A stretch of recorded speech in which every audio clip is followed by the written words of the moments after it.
मोहम्मद बिन तुगलक के मौत के समय गुजरात अभियान में फिरोज शाह उसके साथ था। फिरोज मोहम्मद का चचेरा भाई था और मोहम्मद को विशेष रूप से प्रिय था। मोहम्मद बिन तुगलक की मौत के बाद उसके सरदारों ने फिरोज शाह को अगला शासक बनाने पर जोर दिया, क्योंकि मोहम्मद का बेटा काफी छोटा था। सरदारों की सहमति के बाद फिरोज शाह को अगला सुल्तान मान लिया गया और किसी ने इसका कोई विरोध भी नहीं किया। फिरोज शाह के सुल्तान बनने के 2 साल बाद उसकी बहन खुदावंदजादा ने रुहेलखंड के शासक खड़कू खान के साथ मिलकर सुल्तान के खिलाफ विद्रोह कर दिया। फिरोज शाह इस विद्रोह को दबाने खुद जा पहुंचा। उसने अपनी बहन को तो गिरफ्तार कर लिया, लेकिन खड़कू भाग निकला। फिरोज शाह ने खड़कू की इस हिमाकत का बदला उसकी प्रजा से लिया। उसने 23,000 हिंदुओं को बंदी बनाकर जबरन मुसलमान बना दिया और जिसने मुसलमान बनने से इनकार किया उसका कत्ल करवा दिया।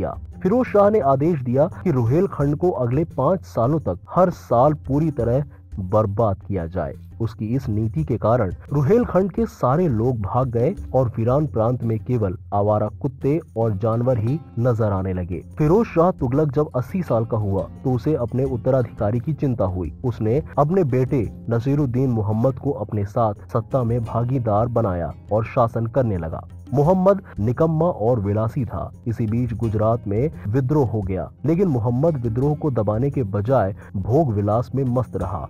इससे सरदार नाराज हो गए और उन्होंने विद्रोह कर महल को अपने अधिकार में ले लिया। सरदारों ने बूढ़े फिरोज शाह को पालकी में बैठाया और युद्ध स्थल पर ले जाकर छोड़ दिया। सुल्तान को सामने देख उसके सैनिकों में जोश आ गया और उन्होंने गुजरात के विद्रोह को दबाने में सफलता प्राप्त की, लेकिन उसका बेटा मोहम्मद वहां से भाग निकला। इसके बाद उसने अपने पोते तुगलक शाह को अपना वारिस घोषित कर दिया। 2 महीने बाद 1388 में फिरोज शाह की मौत हो गई।